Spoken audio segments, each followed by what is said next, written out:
What did I tell you when we first met?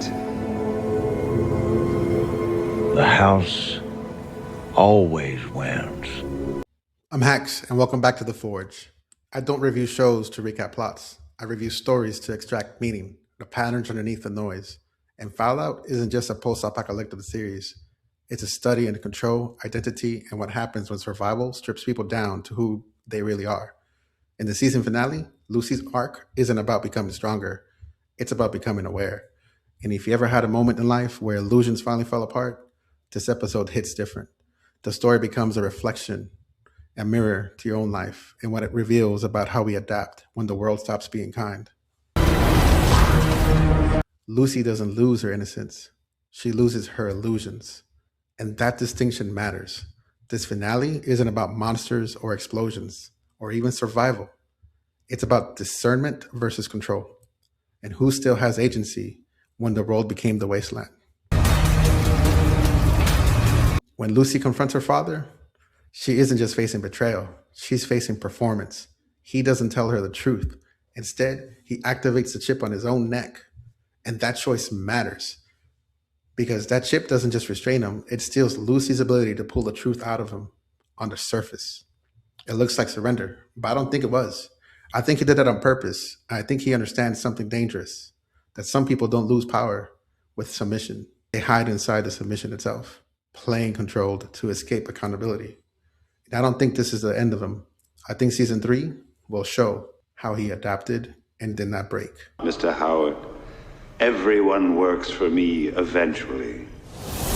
And the Ghoul arc runs parallel but cleaner. Mr. House believes information equals control. He thinks leverage will break him. But after 200 years, hope doesn't weaken the Ghoul.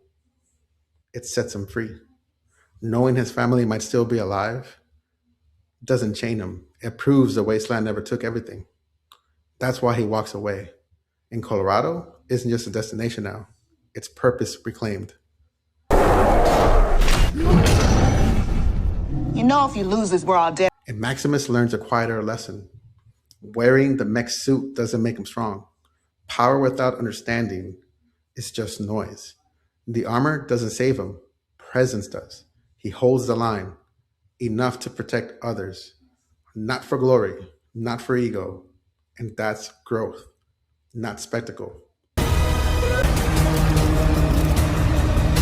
Then we zoom out, back to Vault 32. Phase 2 is activated by Steph. And we're not given speeches. We're given imagery. The research facility echoes the order. Phase 2 isn't about survival anymore. It's about expansion, industrialized intention. And that's what truly sets up season 3. Not just the war in New Vegas with the two factions, but a world is being reshaped on purpose. When Lucy reunites with Max, both are standing high rise. She says something simple. I could have stopped this. And Max responds with the truth that she's finally ready to hear. Welcome to the wasteland. The wasteland doesn't forgive. It doesn't forget. It only responds to readiness. Lucy doesn't become cruel. She becomes aware. She adapts without losing her humanity. Stop! Let me go. Even her brother survives, not through strength, but humility. He shrinks. He hides. He waits. And still chooses to save the one person who showed him grace. Choice still matters here, even now. Fallout doesn't end with answers. It ends with clarity. Lucy doesn't win. She doesn't lose. She sees. And that's absolute threshold moment. When the world doesn't get kinder, but you get more grounded. Season 3 won't be about who's right and who deserves power. It's all about who's ready to live without illusions. And that's a question that reaches far beyond the wasteland. If this episode hits you the way it hit me, let me know in the comments below.